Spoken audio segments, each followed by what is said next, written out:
Today, we're going to talk about some topics around iOS 26, and I'll introduce myself. I'm Neil Japtha. I'm an iOS engineer at Three-Sided Cube. James, would you like to introduce yourself? Yeah, I'm James. I'm head of product design at Three-Sided Cube. And I'm part of that team. I'm Jake. That's all you're going to get. Perfect. Okay, first question right off the bat. Who's using iOS 26? Yeah, I got it since the beta. I've got it on multiple devices. Wow. And yeah, it's been interesting so far. Are you guys all doing the same? Well, I use Android, thankfully. Yeah. But I do have it on my test device. And I think when I first installed it, there was moments where I was like, well, this is shit.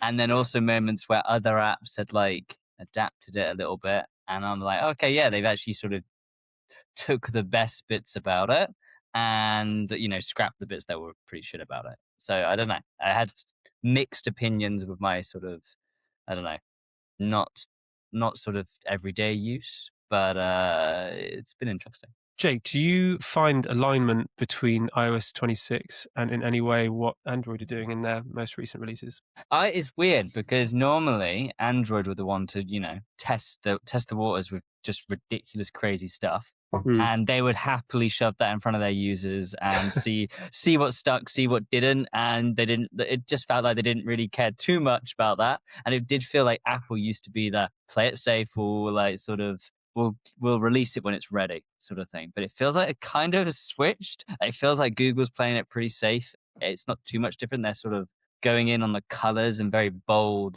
bright colors in certain situations. Very The big material buttons. new Yeah. patterns and things like that. Yeah, even the Samsung version of it as well is very, I'd say simple, but I guess user focused more than anything. It just everything felt very easy to read, unlike liquid glass sometimes. So yeah, this came up in the office earlier. We were chatting about it. Sophie, if she doesn't mind me mentioning her name, but she had quite a visceral reaction when she updated to iOS 26. She really did not like it. So, and I totally see her point. I think the transition can be pretty jarring, and she's sort of, it's not a subtle thing like you were saying, Jake. Apple has usually felt like that transition whenever they've changed something has felt pretty intuitive and like it kind of felt a little bit invisible and you just sort of get used to it. Whereas this one is like, well, like a lot's changed. But yeah, we were contrasting sort of what she was seeing on her device with what Kev, who's an Android user, had on the latest version of Android. And yeah, I've got to say the Android one does just look that bit more invisible, that bit more like just clear and lightweight. It's not, there's not loads to kind of absorb, whereas the liquid glass is interesting because it's meant to be invisible, it's meant to recede, and it's meant to give way to content. But I just feel like there's objectively more going on. Like there's more effect, there's more movement. It's sexy, don't get me wrong. In certain situations, it's super sexy. Yeah, there is. The animations. The animations are so, I don't know, miles beyond anything else. The interactions make sense. It feels physical almost. Yeah. And they're doing that well. It's just, I don't know. In places, I think. In places, yeah. Personally, I think there's some places where it just feels like it's taking center stage, which is exactly what I don't think it wanted to do, which is just interesting. But yeah. Now that it's been out for a while, what do you think the intention was of bringing out liquid glass, and where do you think it's landed? I think they just wanted to shake up the world and make a load of app developers really, really, rich because all the apps need to be updated. Yeah. I don't know. Well, there is that.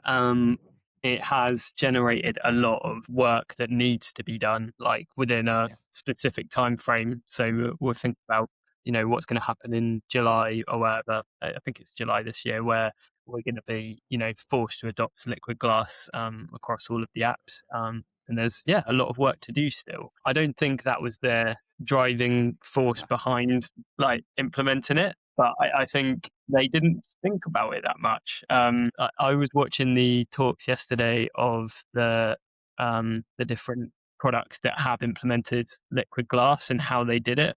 So Apple released a video with Slack and LTK, CNN So there's a few good case studies there. And it is interesting, like they all talk about the way that they implemented liquid glass was like as part of quite a big technical overhaul at the same time. So rewriting everything in Swift, reinventing, like LTK rebuilt their whole app in 4 months, which that's Jeez. not always available for every developer of iOS apps to do. But yeah, I don't think it was the intention, but that's going to That's one of the be, effects. maybe Do you it know was.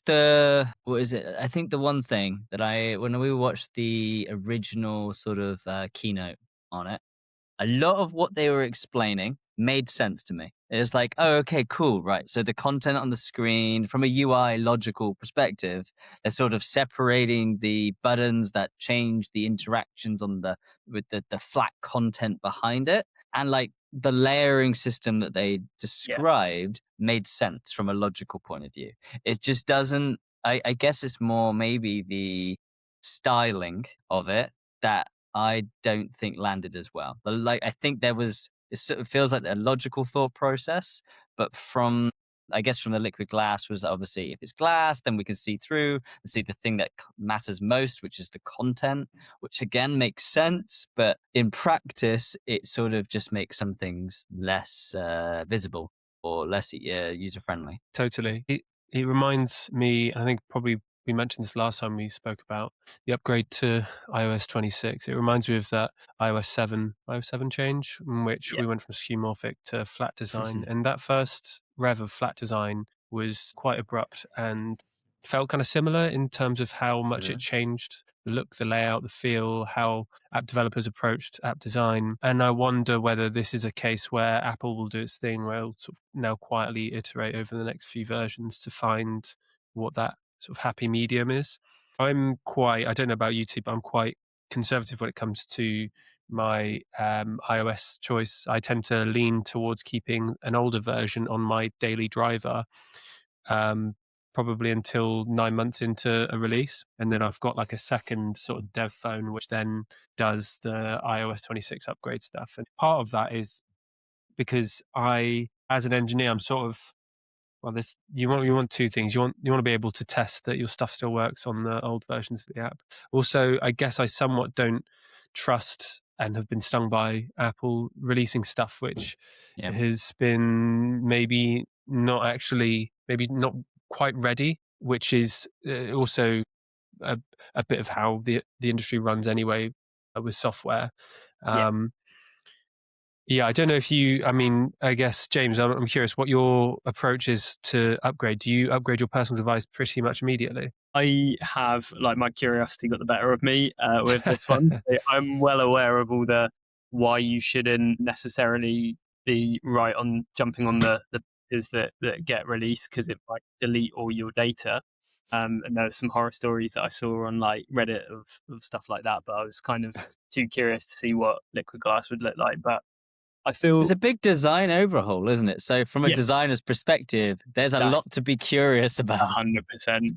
Also quite interested in, just seeing, like, I saw a lot about the sort of visual bugs and things that were happening. And I don't know, perversely compelled to like sort of experience those myself and see if I could get some cool screenshots of where liquid glass was like breaking and things like that. But I found this time, I think even when the releases came out of like beta, they still felt a little bit like beta releases. So I think I've seen a lot of bugs on like my lock screen, for example, where I kind of have to like enter my phone twice now, which feels like is kind of for me like really however objectively good or bad like the sort of liquid glass UI is, like introducing it with a load of those bugs is just, I think, just tarnished it, like, or the the reputation of and I think that's what a lot of people are reacting to more than liquid glass itself. I think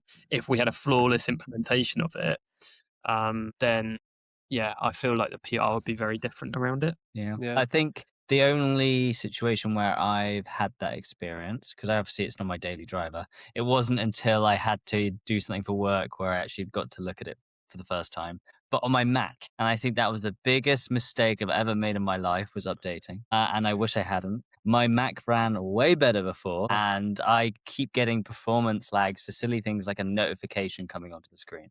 Like I can see that there's a spike of like graphics card needed in the computer just for a notification, and Jake, that tell the Minecraft story. Please tell the Minecraft story. I was, right, okay. I was going back, me and my friends decided we were going to play Minecraft for the first time in years again the other day. And I was like, yeah, it's fine. My computer runs it fine. So I installed it, and I kept wondering why the game kept, every so often, kept lagging. Like, it was suddenly the big spike of lag. And I managed to sort of figure out what it was. And it was every time I was getting a notification, because it's a liquid glass box, it was obviously using some kind of the part of the graphics card or the graphics Right. calculations, which took it away from the game and went to a bloody notification. And I was like a notification shouldn't be taking up Yeah. that much graphics power. Yeah. Doesn't make Yeah. any sense. Yeah, That's that bit, totally. like it's meant to be invisible. Yeah. I like wished it lived up to that sort of billing, because that's a really nice concept, and I think Yeah. the whole, like you were talking about the layers analogy, Mhm. that I think that's so intuitive and feels like, I don't know, just a kind of no brainer for how a lot of apps should work. But I feel like there's a much bigger disconnect than there has been with Apple this time around, of like the hype and like Mm. the sort of PR that they're putting out and the public reaction to it. Like I'd not seen probably that extent before from something that they've shipped. Yeah. Yeah. Yeah, totally. One of the things on macOS 26 that I found frustrating was the volume rocker. That, like, as soon as I first opened macOS and I was pressing up and down on the volume, I couldn't see, or at least I wasn't seeing in the center of the screen, the volume rocker, the volume dial, Have you until I seen that's realized, changed? yeah, have they changed it back? They've wait a minute, no. So it's now at the top. Yes. Yeah. So that happened like the other day for me. It didn't happen on the first update. It only happened when I updated mine, maybe like a few weeks ago. Really? Yeah, it's weird because I Okay. was wondering where the hell it had gone, but then I was like, that's quite nice. Is it at the top right? No, at the top, right in the center. Wow, okay, so mine's top right. Yeah, Does because your it. does your Mac have a Sorry. notch?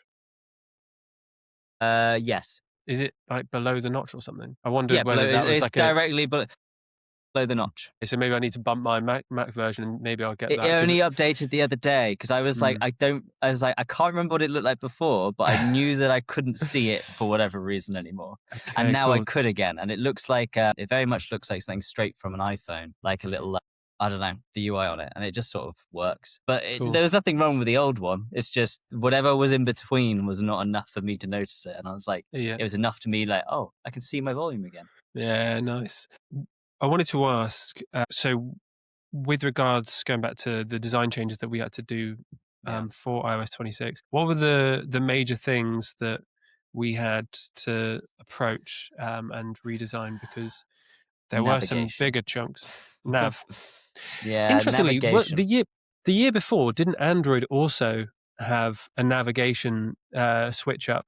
I remember the Android engineers Potentially. saying that there was like a big switch up on the nav bars then. But yeah, sorry, carry on, Jake. No, so yeah, we basically did an audit for a product not so long ago, and it was like a big one. It was the first one I think we Mm. had done for Liquid Glass, and we were seeing because this app it was using a mixture of iOS components and then also custom components. And because we had modified some of those components to work with the app, because that's what you need a different feature in there, so you sort of have to get it in there.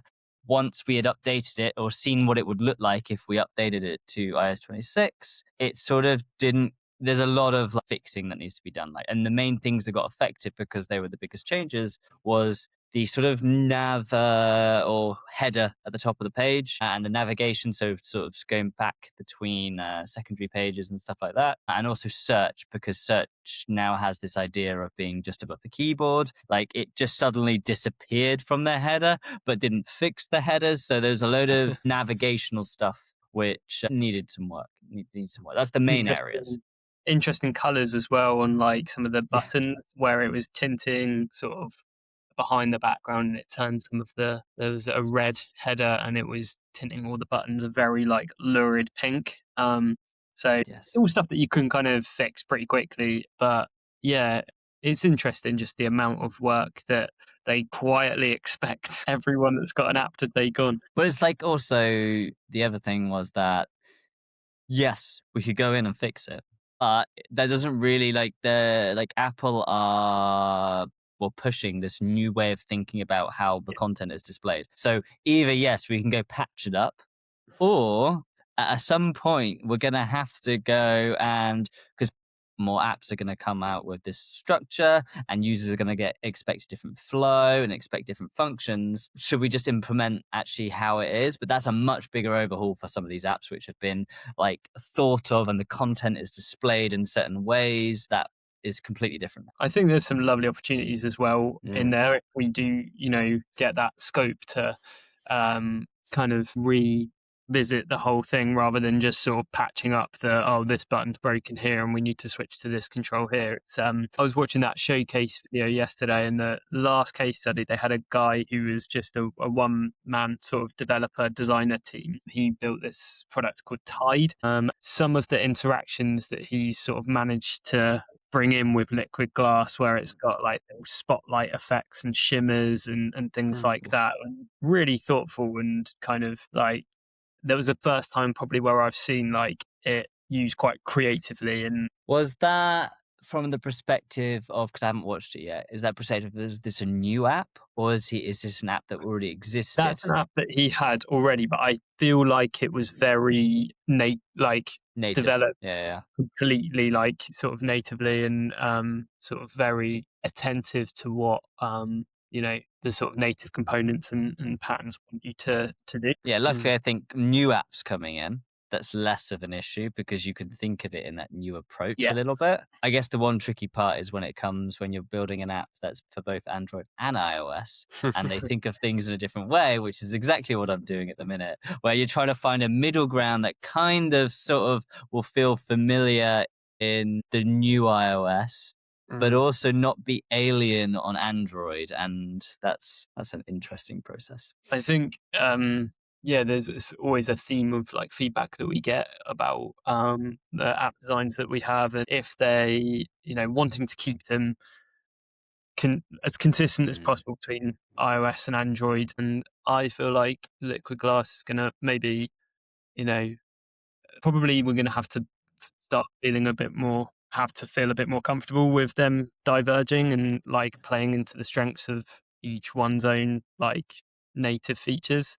I think that's going to be an interesting few discussions that we're going to have. So we have like the big nav bar changes, and I guess also the other thing we had were the new Liquid Glass app icons. Right? Were there any other things that needed considering as well, or those like two of the bigger core changes across our apps? I think at the moment, like it's going to be those two. Not to trivialize it, because navigation is kind of everything in the foundation of an app. So that does change quite a lot in terms of how you approach structure. Out of curiosity, is there like, looking forward, have you looked at redesigning sort of buttons and the way that they are like presented versus how they have been in the past? Like, because Liquid Glass has a lot of flavor in terms of making it feel elevated, moving. Obviously, you spoke about the shimmers, which alludes to like there's lights reflecting off of the thing. Have you thought about like the buttons that we have, the card layers that we have, and how that can be inspired by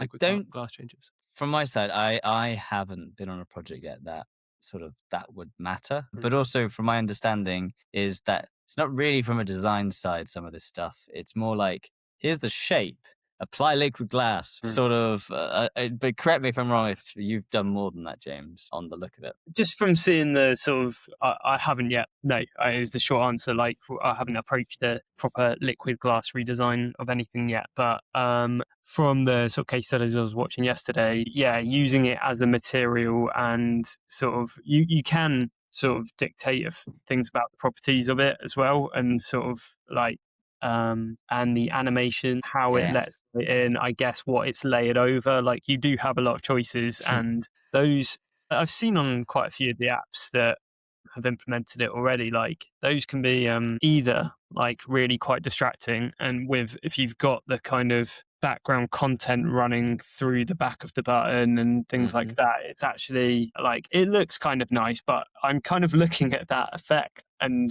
like drawn to that really Well, we are rather. designers. Maybe I don't know about you. When I see any type of animation, even if it's subtle, I'm like, oh, that's a nice subtle I animation. think people are people though, right? Like Yeah. bright colors, and True. it's that's why they've done it. It's like there's a lot of you know complex patterns and light fractions that just draw your eye, like so I don't know, I think we're going to have to think about things like where that adds distraction and where you might want something a bit more opaque, because I know you can dial up the sort of opacity. Been doing the redesign of the app icons, and there's some of them where you might want a nice sort of a bit of refraction and diffusion of the light, and some where you've got a client logo, you just want it to be crisp and you want it to be recognizable. You don't really want like loads of effects that aren't really part of their brand and stuff to start bringing in, like like I think brand teams would have a bit of a fit.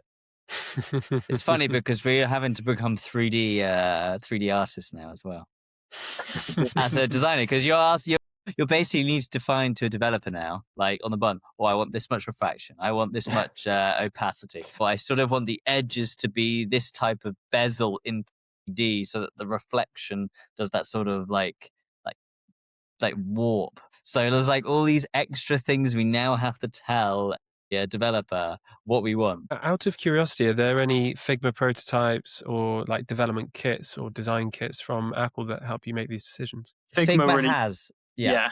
Sorry. So I think Apple has, they've released quite a while ago their sort of Figma kit with all of the sort of new iOS 26 components in, and that was only, I think there was a workaround for a little bit of how to sort of get liquid glass into that, but now, yeah, Figma have got sort of properties where you version. play with some of these things. Yeah, I don't know how sort of synced up with the sort of Yeah. exact properties that are available, because when I was looking at those, that case study of like Tide yesterday, there was some stuff in there that I was like, I'm not sure how you do that in Figma yet. Like that looked pretty advanced, and like you would probably be manipulating that more in in code. We need Yeah. more creative developers to do that part of it. That's what we need. Yeah, I mean, Neil, is that something that you're thinking about? Have you been able to kind of play with the surfaces yet, or get an No, not so extent? much. Not on currently on the projects that we've got going. That I've got it in my backlog of like things that I want to do. I think that sort of thing is really exciting to me. Obviously, I mean, sort of out of context slightly, but obviously I spent a bit of time making that like metal shader a little while ago, which was kind of a fun, type of task, which can help sort of, can help what we could offer to clients. And actually, maybe the liquid glass exploration is something that I should schedule in at some point. Sorry, Crystal, this is sort of an internal nod. But yeah, so out of curiosity, obviously, as an engineer, I'm on the side of I get work. I work on pieces for iOS 26 that gets delivered to a client. Before that even happened, I'm wondering, how do you position this to a client? Because we're here as like the experts. How is it that we have the conversation? How does that conversation start with the client, where we say, okay, liquid glass is coming in. So iOS 26, these are the changes we need to make. We've got this icon. We got these navbar changes. How does that sort of work? I think initially we're looking to kind of get this audit process in with them. So each app is going to behave really differently, and I think it's important that clients fully aware that the risk is that if we don't actually look at the app with iOS 26 turned on, we can't know. Like, there's best practice about what we can expect, but like without seeing it with iOS 26 turned on and going through all of the features and interactions, you can't fully understand what's going to break. So that is the best thing that we can do to sort of avoid the risk of like us switching over to iOS 26 and suddenly your app, like, you're getting sort of tickets through support or whatever because certain things are unreadable, or like there's just visual glitches that make the brand look bad. So it's through that process, and then through that we can kind of like start looking at, okay, is this a selection of quick fixes, or are there whole chunks of components or patterns in this that we need to redesign? Or is it even like, I mean, I don't think we will, and we haven't come across this yet, but like, yes, a lot of the case studies in that showcase were like basically rebuilding from the ground up kind of thing. Slack was doing it more slowly and iteratively, but I yeah, love how, to be honest, on Slack, I really like what they've done with their version of it. yeah, Personally, I think they've taken the right bits. yeah. I haven't noticed it that much, which Yeah, is and maybe is a good. that's why. Maybe um, that's why. that has felt quite seamless, and there's some nice bits of like the search bar being the search action being at the bottom, and things like that. But yeah, Yeah, cool. One of the bigger things that we spoke about last time we had the liquid glass conversation was on AI and how Apple were planning on integrating it, and how in some ways they sort of failed last year to deliver anything of much substance when it came to AI. Just Jake, on a question for Android, how integrated is your phone with Gemini at the moment? I don't use Gemini, but I have a Samsung, and that's got Yeah. Samsung's AI built in. Okay. And that, actually, no, I do, that has Gemini as well. So I use it consistently.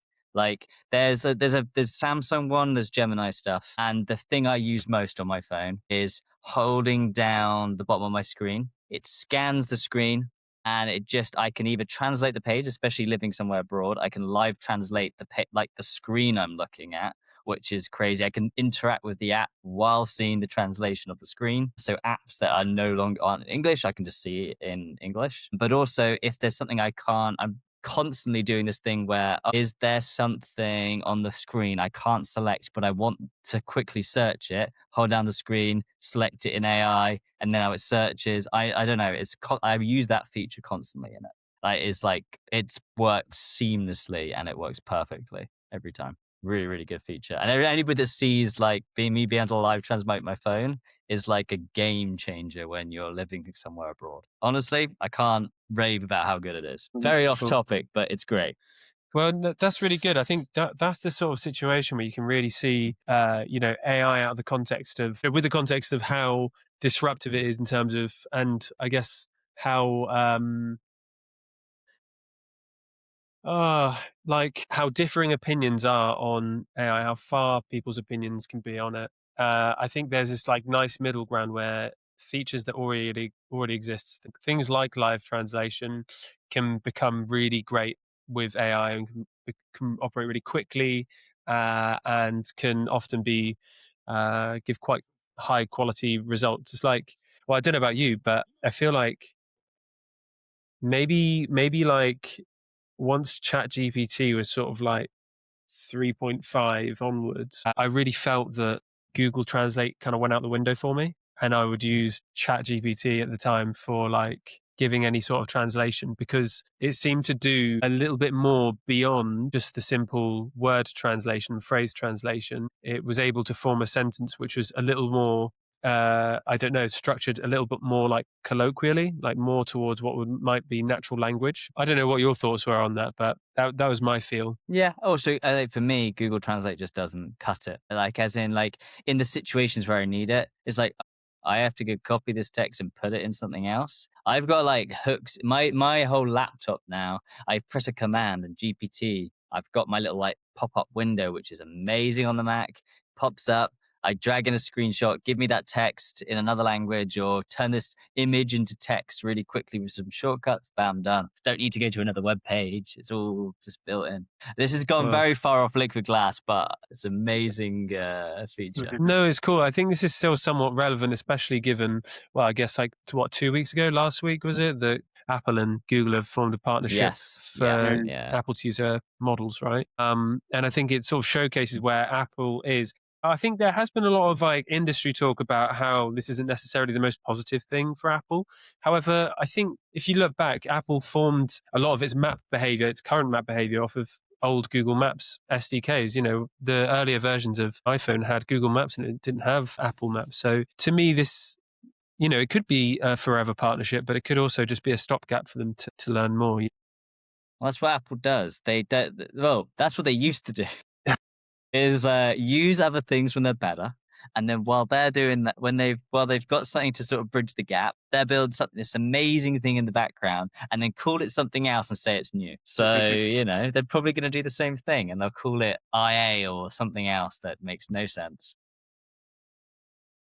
Cool. Sorry, Android user over here, if you couldn't realize.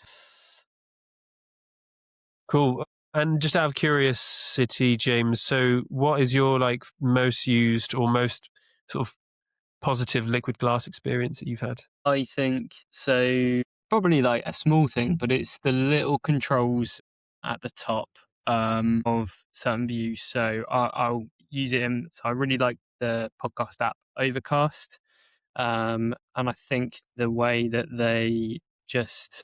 So I'm just going to hold it up there, but you can see the way that like they've just nestled the controls like at the top and the bottom. They're super responsive. Like when you sort of tap it, you get the beautiful animation, you get like menus that pop out. It doesn't feel like a heavy app that I need to memorize the navigation of or anything like that. It's all just kind of there. I think that's the best implementation that I've seen of liquid glass so far. And they seem to have controlled a little bit, like dampened down the sort of extremity of the tints and things like that, so it's not too like sensory onslaught. But yeah, how about you, Neil? Well, this is not necessarily liquid glass specific, but I guess iOS 26. So two things I like. I actually really like the camera redesign, the camera app redesign. I think they've made it more minimalistic. I didn't like that before in the old camera app. I'll see if I can bring it up now. I didn't like that this is the old version of the camera app, that down here on the controls,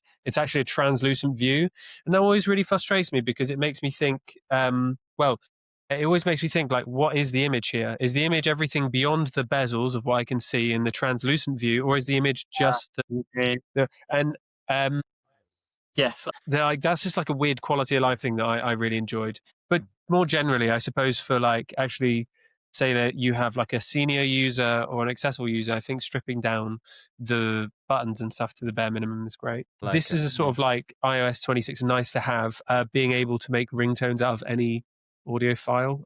That's a fun one. I know that sounds like very trivial and very easy to do. No, that sounds like you're a proper millennial there with your old little phone, choosing whatever MP3 file you want. It's true. It's true. No, I've been strapped into a system where you can't do anything, and slowly they open it up. Once upon a time, you're telling me that iPhone you couldn't do that before? Not that I know of. I just know that this is a feature that people are raving about. God. That's hilarious. Android have already got past that era. I used to do that, and now, it's just, why do I need to change my MP3 file for different ringtones? Yeah, love it. That is amazing. I didn't know that. I didn't know that they just unlocked that. I love that. Unbelievable. Anything you guys want to talk about? I guess the one last thing is I had a moment when I first, is this to do with the new liquid glass on Mac? And it's to do with the control. I don't know if it's control center, but I used to have this thing where to see all my apps. I can't remember what it's called. Showcase. Launchpad? I don't know what it's. Launchpad. That's the one. And I used to, when the new update, I was like, I didn't like it. I liked my full page thing where it showed all my apps and I could do it. But I'm starting to really like it from a power user point of view. It's like, it's small. I can quickly just type in what like app I want to load. I hit enter and it just feels less intrusive now. And I think it's like one of those things that there's a lot of things with liquid glass that I still hate and I think I will always hate. Mm-hmm. But it's one of those things that I think I came around to. Sorry, are you actually talking about Spotlight, where you hit like command space and then you can just type in whatever? Not Spotlight, no. So it basically does the same thing. So is the Launchpad that I'm talking about, because it used to be like a full, like the whole screen would change and you got all your apps, but it sort of works a bit like Launchpad now, and not Spotlight. It works like Spotlight with a little extra UI is basically what it is like. It's a bit confusing. It's like, which one should I use? Because they're basically the same thing at this point, but I don't know. I like that redesign. The little shout out whilst we're talking about Spotlight to the Spotlight animation on Mac when you tap the little magnifying glass, the sort of the bounce on it is quite like a lot, but it's really nice, very satisfying.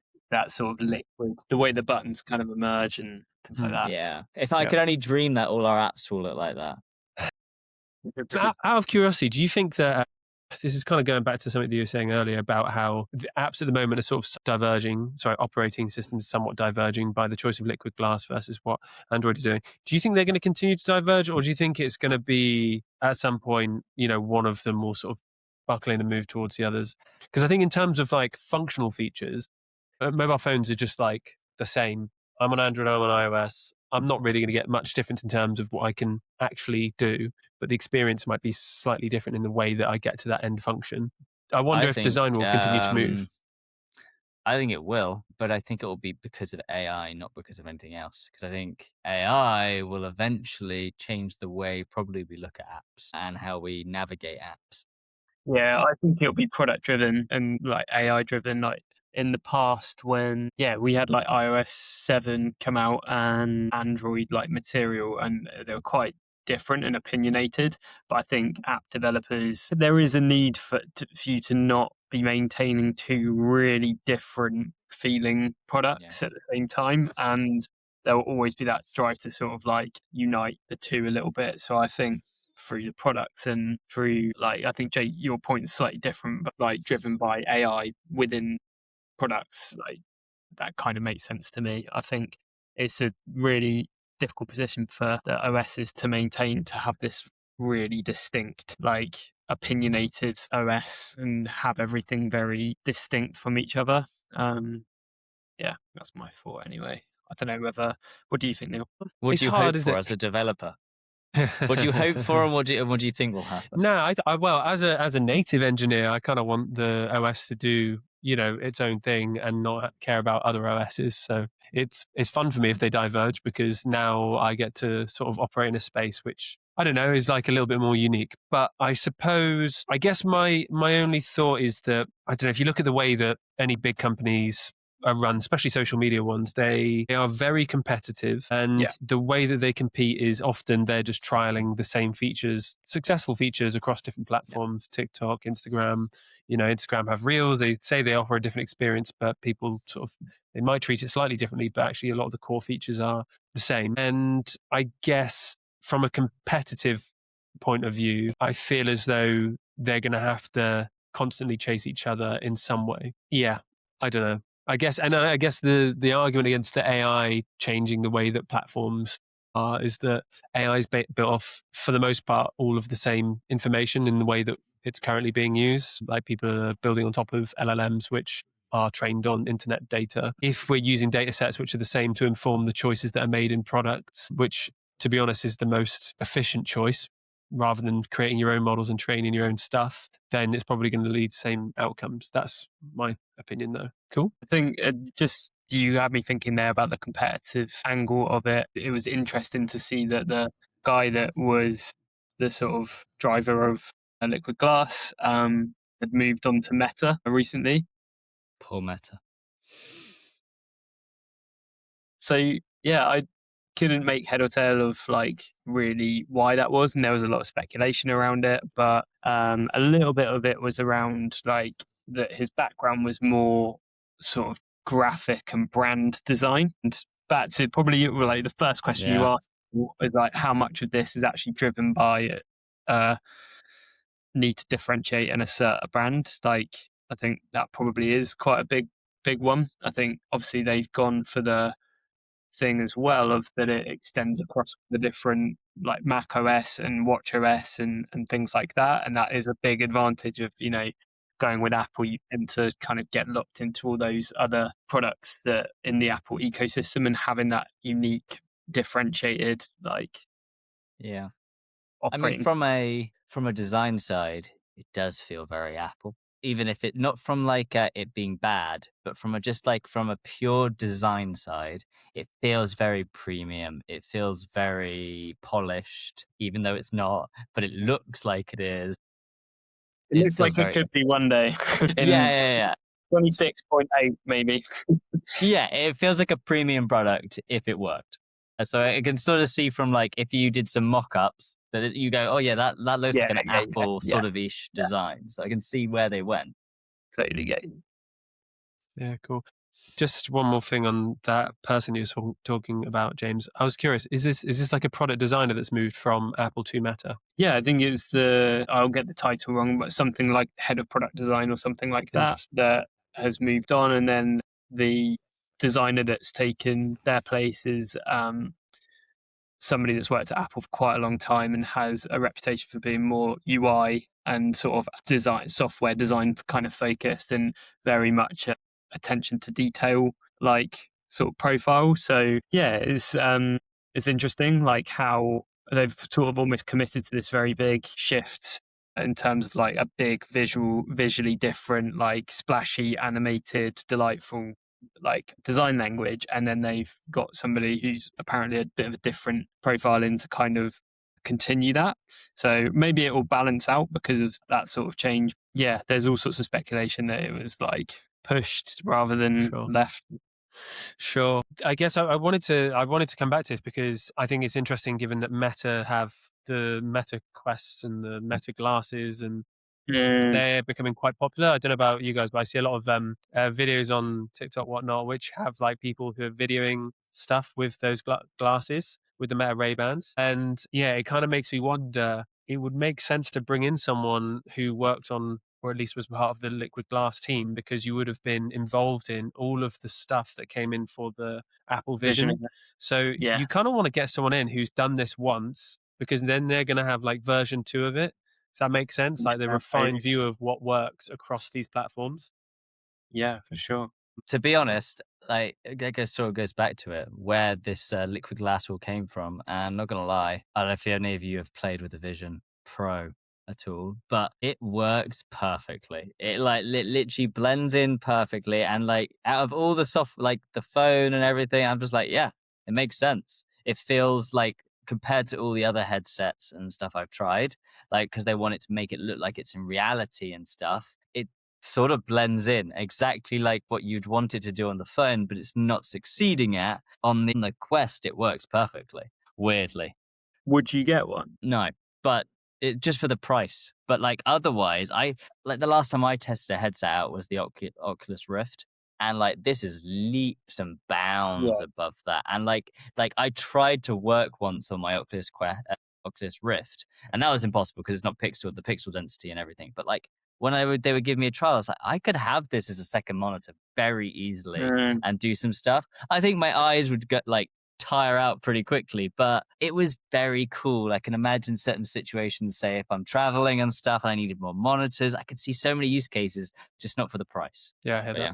Any more things you guys want to bring up? I think that is it from my point of view. I think we've covered a lot. Like, Yeah, that- scattered approach. yeah, yeah. Cool.